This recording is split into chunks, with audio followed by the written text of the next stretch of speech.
వెలుగు సంబంధి, వాడి దగ్గర జ్ఞానం ఉంటుంది. అందుకని మీలో ఎవరికైనా జ్ఞానము కొదువై ఉన్నాడలా ఏమన్నాడు?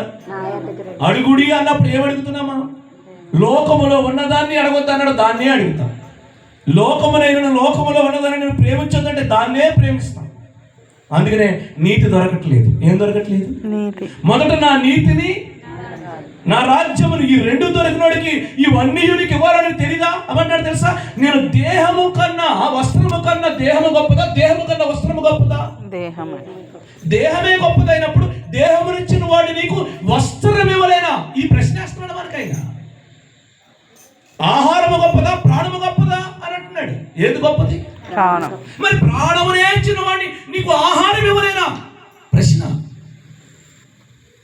లోకము సంబంధం అంటాడు. ఈ అన్నిట్ల గురించి లోక సంబంధం ఏడుస్తారు అంటున్నాడు. ఏటి గురించి?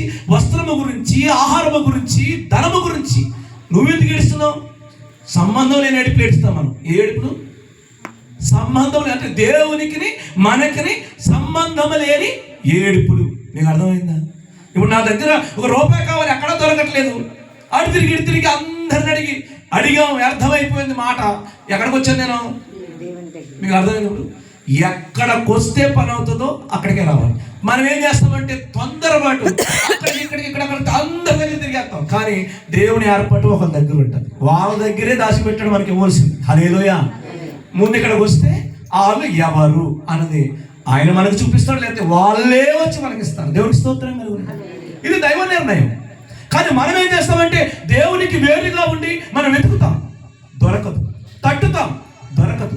మీకు అర్థమవుతుందా? దేవునికి వేరుగా ఉండి ఏది పనవదు. అందుకనే మనం మెలకువ కలిగి, జ్ఞానవంతుడు మెలకువ కలిగి ఉంటాడు. మనలో సత్యం ఉండి కాదు 2026 సర్వసత్యములోకి నడిపించాలని ఇచ్చాడు 2026. దేవుని స్తోత్రం కలుగును. మీకు అర్థమవుతుందా? హల్లెలూయా. అందుకే ఇక్కడ మాట్లాడుతున్న మరో మాట మనం చూద్దాం. చూడండి 5వ వచనంలోకి వద్దాం. యెహోవా కొరకు నేను కనిపెట్టుకొనిచున్నాను. చూడండి, నా ప్రాణము.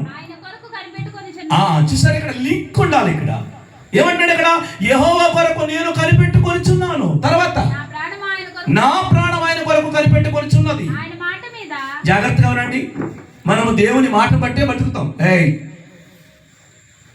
మనం దేవుని మాటను బట్టే బ్రతుకుతాం. కనుక ఇక్కడ ఏమంటున్నాడు? ఇక్కడ ఆయన మాట మీద నేను ఆశ పెట్టుకొని ఉన్నాను. అంతేనా? తర్వాత చూడండి, కావలి వాడు ఉదయం కొరకు కనిపెట్టుట కంటే ఎక్కువగా నా ప్రాణము. హల్లెలూయా.